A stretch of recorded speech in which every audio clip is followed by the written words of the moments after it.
প্রথমে যে কাপড়টি নেবেন, কাপড়টির চওড়াও হবে 12 ইঞ্চি, লম্বাও হবে 12 ইঞ্চি। এরপর আরেকটি কাপড় লাগবে, সেটি চওড়া হবে 14 ইঞ্চির মতো আর লম্বা হবে 7 ইঞ্চি। এরপর ছোট্ট একটা কাপড় লাগবে, কাপড়টির চওড়া 4 ইঞ্চি আর লম্বা 2 ইঞ্চি। আর লাগবে সুই সুতা। বো বানানোর উপরের অংশের জন্য 7 ইঞ্চি আর 14 ইঞ্চির যে কাপড়টি ছিল, প্রথমে কাপড়টিকে ভাঁজ করে নিব, তারপর সুই সুতা দিয়ে কাপড়টিকে লম্বা করে সেলাই করে নিব। সেলাই যদি ছোট বড় হয় কোনো সমস্যা নেই, আপনারা যারা যেভাবে পারেন সেইভাবে সেলাই করবেন।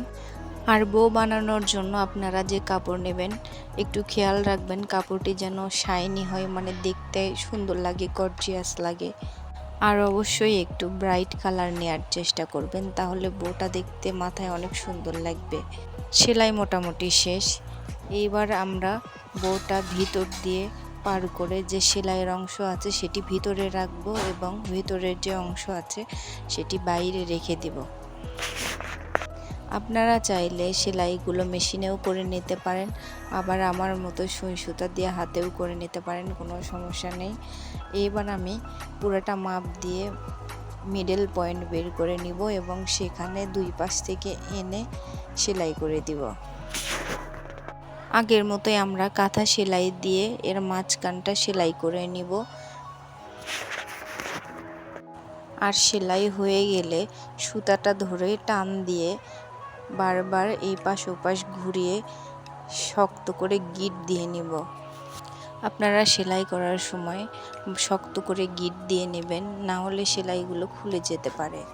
আপনারা যদি ভিডিওটা স্কিপ না করে পুরোটা দেখেন, আশা করি এই সুন্দর বোটা আপনারা নিজেরাও বাসায় বানাতে পারবেন আর নিজেদের সন্তানদের কিংবা নিজেরাও ব্যবহার করতে পারবেন।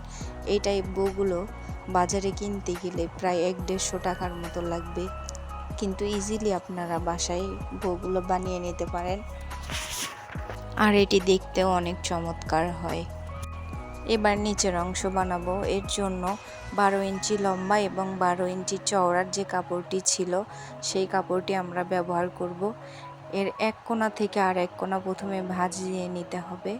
তারপর আপনারা একটা চক দিয়ে মিডল পয়েন্টটা একটু দাগ দিয়ে নেবেন, যাতে করে পরবর্তীতে বোঝা যায় যে কোথায় দাগ ছিল।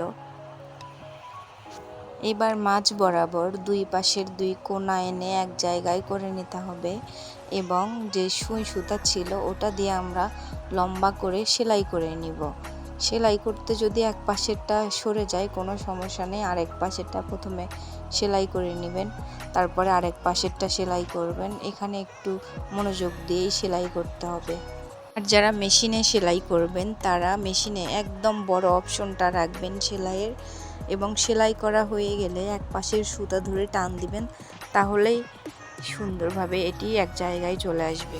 আমার মোটামুটি এক পাশের সেলাই কমপ্লিট হয়ে গেছে। এবার ওই পাশের যে কোণাটা ছিল ওটা আমি এনে এক জায়গায় করে নিব, আর তারপর সুই সুতা দিয়ে ভালো করে লম্বা করে সেলাই করে নিব। এবার সুই সুতাটি ঘুরিয়ে ঘুরিয়ে আগের মতোই গিঁট দিয়ে নিব। এবারও গিঁটটা শক্ত করেই দিয়ে নেবেন যাতে এটি খুলে না যায়। সেলাই শেষ হয়ে গেলে সুতাটা কেটে নেবেন। আপনারা এভাবেও বো বানিয়ে নিতে পারেন, কিন্তু আমার মনে হয় এটা আয়রন করলে আরও বেশি সুন্দর লাগবে। এই জন্য আমি বউগুলার প্রত্যেকটা পার্ট ভালো করে সুন্দর করে চেপে চেপে আয়রন করে নিব।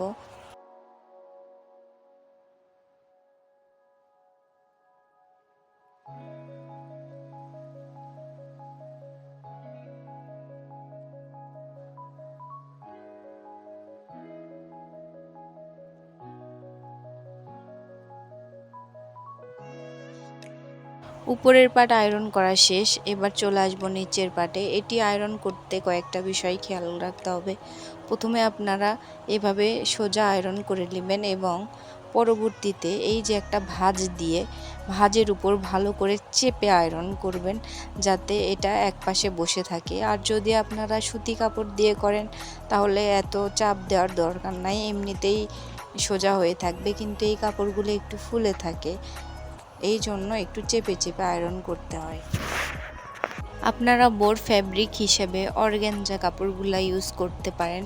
এগুলা দেখতে অনেক রিচ লুক দেয়, প্লাস বসে থাকে না, একটু ফোলা ফোলা ভাব থাকে।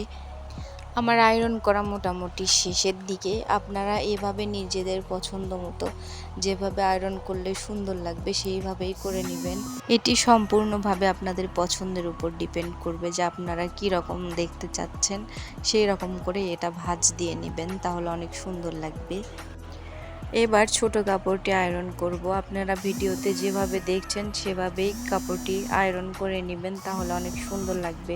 আর আয়রন ছাড়া কাপড়টা খুব একটা ভালো লাগে না। আপনারা চাইলে সিল্ক ফেব্রিক দিয়েও বো বানাতে পারেন। সিল্ক ফেব্রিকের বো দেখতে অনেক সুন্দর লাগে, কিন্তু তুলনামূলকভাবে সুতি কাপড়ের যে বউগুলো আছে এটি আমার কাছে খুব একটা ভালো লাগে না। আমার বো বানানো মোটামুটি শেষের দিকেই। এবার সবগুলো পার্ট একসাথে জয়েন দিব। প্রথমে বইয়ের উপরের পার্ট আর নিচের পার্টটা একসাথে সুই সুতা দিয়ে আটকিয়ে নিব। আপনারা চাইলে নাও আটকাতে পারেন, কিন্তু আটকালে ভালো হয়, পরবর্তীতে এটি খুলে আসার সম্ভাবনা থাকে না। ভিডিওটা আপনাদের কাছে একটু লম্বা মনে হতে পারে, কিন্তু এখানে আমি স্টেপ বাই স্টেপ আপনাদেরকে বোঝানোর চেষ্টা করছি।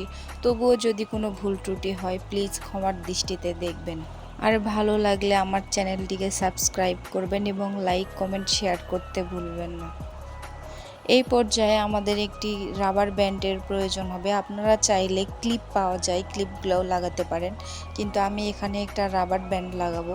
এই জন্য ওই চিকন কাপড় দিয়ে এই পাশ ওই পাশ ঘুরিয়ে নিয়ে আমি রাবার ব্যান্ডটি এর ভিতরে দিয়ে সেলাই করে নিব।